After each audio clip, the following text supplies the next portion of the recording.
In the shadowy corners of ancient mythology, before Eve was created from Adam's rib, there existed another woman, a figure so powerful and defiant that religious authorities tried to erase her from history.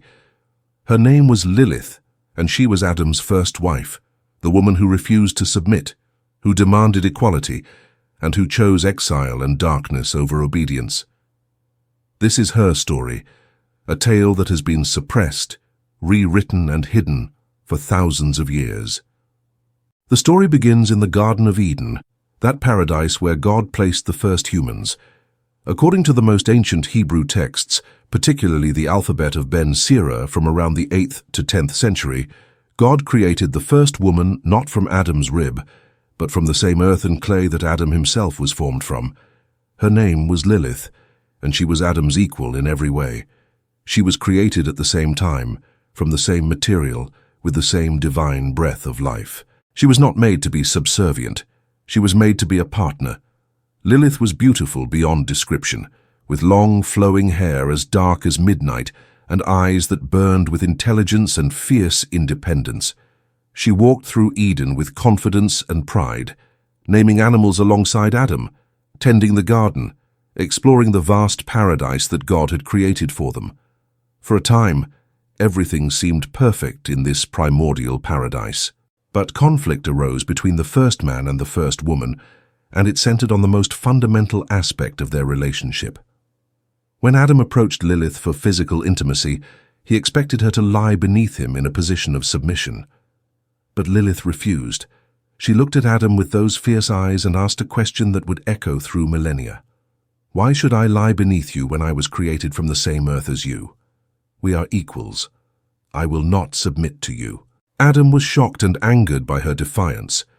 He had assumed, perhaps because of his own pride, or perhaps because he believed this was the natural order, that Lilith would accept his dominance without question.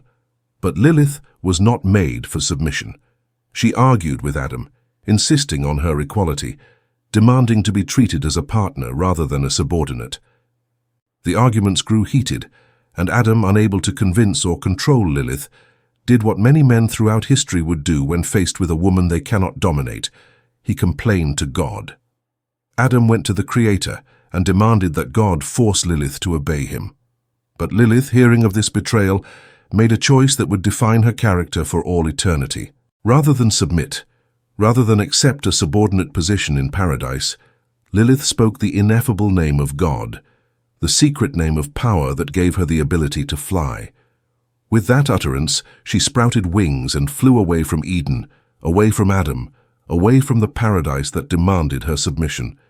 She chose freedom over comfort, independence over security, exile over oppression. Lilith fled to the Red Sea, to the wild and desolate places beyond Eden's borders, where demons and dark spirits dwelled. This was a realm of chaos and danger, but it was also a realm of freedom. Here, Lilith could be herself without constraint or judgment. She made her home in a cave by the shores of the Red Sea, and it was here that she encountered the demons and spirits of the wilderness. God, seeing that Adam was now alone and unhappy, sent 3 angels to retrieve Lilith and bring her back to Eden. Their names were Senoi, Sansenoi, and Semangulof, and they were powerful celestial beings tasked with convincing or compelling Lilith to return. They found her by the Red Sea and delivered God's message: return to Adam and Eden, or face divine punishment. But Lilith refused. She told the angels that she would not return to a life of submission, that she had been created as Adam's equal and would not accept anything less. The angels threatened her, warning that if she did not return, 100 of her children would die every day. This was a terrible curse, for by this time Lilith had indeed borne children, though not to Adam. In her exile she had consorted with demons and spirits, and her offspring were numerous. Lilith's response to this threat revealed both her pain and her power. She told the angels that she understood she was being punished, but she would not return. However, she made a vow. She would have power over human infants, particularly newborn boys for 8 days after birth, and newborn girls for 20 days.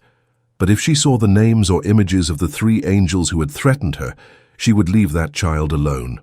This is why, for thousands of years, Jewish families would hang amulets inscribed with the names Senoi, Sansenoi, and Semangulof above cribs to protect their babies from Lilith. With Lilith gone permanently, God created a second woman for Adam, and this time, he made sure she would not have the same independent spirit. God created Eve from Adam's rib, from his own body, making her literally a part of him rather than his equal. Eve was designed to be compliant, to be the helper and companion that Lilith had refused to be. And for a time this arrangement worked, until the serpent entered the garden with promises of knowledge and equality. But who was that serpent? Some traditions suggest that the serpent was actually Lilith herself, or at least connected to her.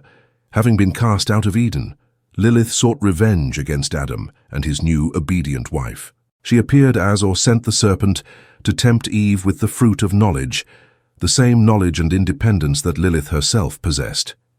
In this interpretation, it was Lilith who ultimately caused the fall of humanity, not out of pure malice, but out of a desire to free Eve from the same subordination that Lilith had rejected. After leaving Eden, Lilith's mythology grew darker and more complex. She became known as a demon, a night creature, a seductress who visited men in their dreams and stole their seed to create demon children. She was called the screech owl, in some translations of Isaiah, a creature of desolation and ruins. She was blamed for miscarriages, infant deaths, and nocturnal emissions. She became the embodiment of dangerous female sexuality, the woman who refused to be controlled and therefore had to be demonized. In medieval Jewish mysticism, particularly in the Kabbalah, Lilith took on even more sinister dimensions. She became the queen of demons, the bride of Samael, the angel of death. She was said to have dominion over all female demons and evil spirits. She ruled from her palace in the realm of Cliffoth, the shadow side of the Tree of Life. Yet even in these dark portrayals, there remained an element of her original character. She was powerful, independent, and utterly uncontrollable. But Lilith's story is not just about demonization. In modern times, she has been reclaimed as a symbol of female empowerment and resistance to patriarchal oppression. Feminists have embraced Lilith as the first woman who said no, who refused to accept inequality, who chose her own path even when it meant exile and punishment. She represents the woman who will not be silenced, who demands equality, who refuses to submit to unjust authority. The question of why Lilith was largely erased from mainstream religious texts is itself revealing. Her story appears in the Talmud, in mystical Jewish texts, and in various apocryphal writings, but she is notably absent from the canonical Bible. Some scholars suggest that her story was too threatening to patriarchal religious structures. A woman who was Adam's equal, who refused to submit, who left paradise rather than accept subordination. This was not a narrative that supported the gender hierarchies that religious authorities wanted to maintain. Instead, the story of Eve became dominant, the woman created from man's rib, the helper designed for him, the one who brought sin into the world through her weakness and disobedience. Eve's story reinforced women's subordinate status, while Lilith's story challenged it. So Lilith was pushed to the margins, transformed from the first woman into a demon, her rebellion recast as evil rather than as a legitimate demand for equality. Yet Lilith survived in folklore, in whispered stories, in protective amulets, and in the collective memory of cultures across the Middle East and Europe. Mothers told stories of Lilith to explain infant deaths in an age before modern medicine. Men blamed Lilith for their nocturnal emissions and erotic dreams. She became the scapegoat for anything related to dangerous or uncontrolled female sexuality. In art and literature, Lilith has been portrayed in countless ways. Pre-Raphaelite painters depicted her as a seductive, dangerous beauty with serpents in her hair. Dante Gabriel Rossetti painted her as Lady Lilith, a woman of supernatural beauty combing her luxurious hair, representing vanity and sensual pleasure. Writers from Goethe to George MacDonald to modern fantasy authors have incorporated Lilith into their works, each adding layers to her complex mythology. Today, Lilith represents different things to different people. To some, she remains a demon, a cautionary tale about the dangers of female rebellion and sexuality. To others, she is a hero, the first feminist, the woman who refused to accept inequality even when it cost her everything. She is invoked in feminist theology, in goddess spirituality, and in discussions about gender equality and women's autonomy. The story of Lilith raises profound questions that remain relevant today. What does it mean to demand equality in relationships? What is the cost of freedom and independence? How do societies respond to women who refuse to conform to expected roles? Why are powerful, independent women so often portrayed as dangerous or evil? These questions, first embodied in the ancient story of Lilith, continue to resonate in modern discussions about gender, power, and autonomy.